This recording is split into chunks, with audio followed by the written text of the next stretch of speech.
దండకారణ్యంలో కేంద్ర బలగాల నుంచి ఒత్తిడి నిర్బంధం ఎక్కువగా ఉందో ఆ నిర్బంధం ఎక్కువ అవటం వల్ల వీళ్ళంతా ఆంధ్రప్రదేశ్కి వచ్చి ఇక్కడ తమ కార్యకలాపాలని విస్తృతం చేయాలి అని చెప్పి కార్యకలాపాలని క్రియాశీలకంగా నిర్వహించాలని నిర్ణయించే వీళ్ళంతా ఇక్కడికి వచ్చారు అని కూడా లడ్డా చెప్తున్నారు.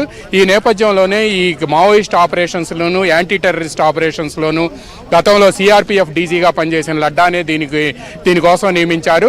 బట్ ఆయన కథనం మేరకైతే మాత్రం వీళ్ళు ఆంధ్రప్రదేశ్లో తమ కార్యకలాపాలను విస్తృతం చేయాలని నిర్ణయానికి వచ్చారు.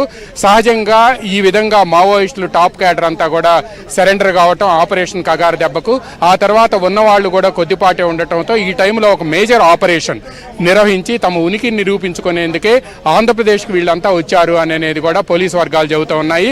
ఒక పెద్ద టార్గెట్ ఎవరైతే ఒక పొలిటికల్ పార్టీ హెడ్నో లేకపోతే ఒక పొలిటికల్ పార్టీకి చెందిన క్రియాశీలకమైన ఒక నాయకుడినో కూడా టార్గెట్ చేస్తే తమ ఉనికి నిరూపించుకునేందుకు అవకాశం ఉంటుంది అని కూడా వీళ్ళు నమ్ముతున్నట్టు కూడా పోలీసులకు సమాచారం అందింది.